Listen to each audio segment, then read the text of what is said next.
الحمدللہ رب العالمین والصلاة والسلام علی اشرف الانبیاء والمرسلین وعلی آلہ وصحبہ اجمعین اما بعد۔ معزز سامعین و ناظرین،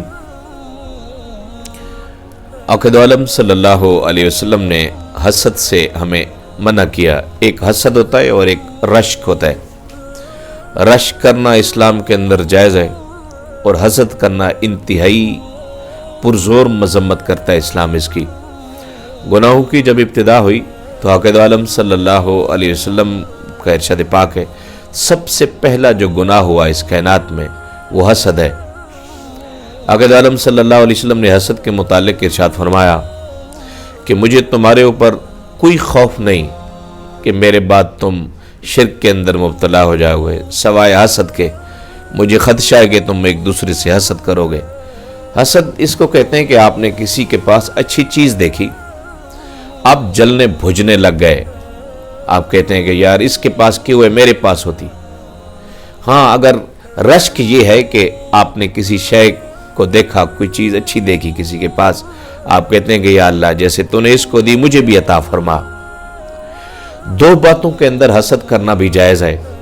عقائد عالم صلی اللہ علیہ وسلم کا ارشاد پاک ہے، اس بندے سے حسد کرو، رشک کرو اس بندے کے اوپر جس بندے کو اللہ نے دولت دی اور وہ دولت اللہ کے نام پہ لوٹاتا ہے، اللہ کے بندوں کے اندر رزق تقسیم کر دیتا ہے، اللہ کے بندوں کے اندر آسانیاں تقسیم کر دیتا ہے۔ کوئی بیمار ہے اس کے لیے دوائی کا بندوبست کرتا ہے، اور کوئی بچی بیٹھی ہے اس کی شادی کا بندوبست کرتا ہے، کوئی طالب علم ہے اس کی سپورٹ کر دیتا ہے۔ اور دوسرا، اس بندے کے اوپر رشک اور حسد جائز ہے جس کو اللہ نے عقل دیا، فہم دیا، علم دیا، قرآن و حدیث کے علم دیا، وہ لوگوں کے درمیان اچھے فیصلے کرتا ہے، اچھی گفتگو کرتا ہے، ایسے بندے کے اوپر حسد کیا جا سکتا ہے۔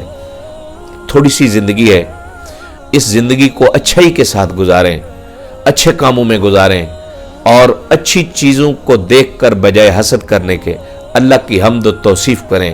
اللہ تعالی ہم سب کو کبھی بیماریوں سے، کبھی برائیوں سے بچنے کی توفیق عطا فرمائے۔